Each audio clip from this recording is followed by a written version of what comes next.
ពីអាយុ0ឆ្នាំដល់16ឆ្នាំកូនរបស់អ្នកត្រូវការអ្នកខ្លាំងជាងអ្វីដែលអ្នកគិតចាប់ពីអាយុ0ដល់2ឆ្នាំអ្នកគឺជាពិភពលោកទាំងមូលរបស់ពួកគេអ្នកគឺជាកន្លែងដែលពួកគេមានអារម្មណ៍ថាមានសុវត្ថិភាពបំផុតជាម្ចាស់ដៃដែលពួកគេរត់មកផ្អែកបង្អែកនិងជាក្តីស្រឡាញ់ដែលបង្រៀនពួកគេឲ្យស្គាល់ថាតើភាពកក់ក្ដៅមានន័យបែបណាចាប់ពីអាយុ2ឆ្នាំដល់4ឆ្នាំអ្នកខ្លាចជាមិត្តល្អបំផុតរបស់ពួកគេអ្នកធ្វើគ្រប់យ៉ាងជាមួយគ្នាហើយនៅក្នុងកែវភ្នែករបស់ពួកគេគ្មាននរណាម្នាក់ដែលស័ក្តិសមនឹងចំណាយពេលជាមួយជាងអ្នកនោះឡើយចាប់ពីអាយុ5ដល់8ឆ្នាំអ្នកនៅតែជាមនុស្សដែលពួកគេចូលចិត្តបំផុតជាមនុស្សដែលពួកគេចង់ប្រាប់រឿងគ្រប់យ៉ាងឲ្យដឹងជាមនុស្សដែលពួកគេសម្លឹងរកមើលមុនគេនិងជាមនុស្សដែលធ្វើឲ្យគ្រប់យ៉ាងមានអារម្មណ៍ថាលេងអីឡើងវិញចាប់ពីអាយុ9ដល់11ឆ្នាំអ្នកគឺជាជំរកដ៏សុវត្ថិភាពបំផុតរបស់ពួកគេ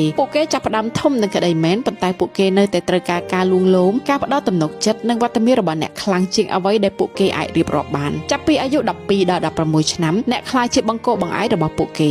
ប្រហែលជាមិនតែងតែបង្ហាញវាចេញមកក្រៅនោះទេពួកគេប្រហែលជាចាប់ផ្ដើមដកឃ្លាចេញឆ្ងាយបន្តិចប៉ុន្តែនៅក្នុងជំរឿចិត្តពួកគេនៅតែត្រូវការឲ្យអ្នកស្ថិតនៅទីនោះដដែលពីព្រោះពួកគេនៅក្មេងតែម្ដងគត់ក្នុងមួយជីវិតហើយគ្រប់វ័យនីមួយៗសុទ្ធតែមានកំណែនៃខ្លួនពួកគេដែលអ្នកនឹងមិនអាចទទួលបានវាមកវិញឡើយដូច្នេះសូមអោបក្រសោបពួកគេឲ្យជិតស្និទ្ធផ្ដល់វត្តមានរបស់អ្នកឲ្យពួកគេឲ្យបានច្រើនហើយកុំមើលស្រាលខណៈពេលដ៏សាមញ្ញប្រចាំថ្ងៃឲ្យសោះពីព្រោះថ្ងៃណាមួយថ្ងៃដ៏សាមញ្ញទាំងនោះឯងនឹងក្លាយជាការចងចាំដែលអ្នកនឹកនាបំផុត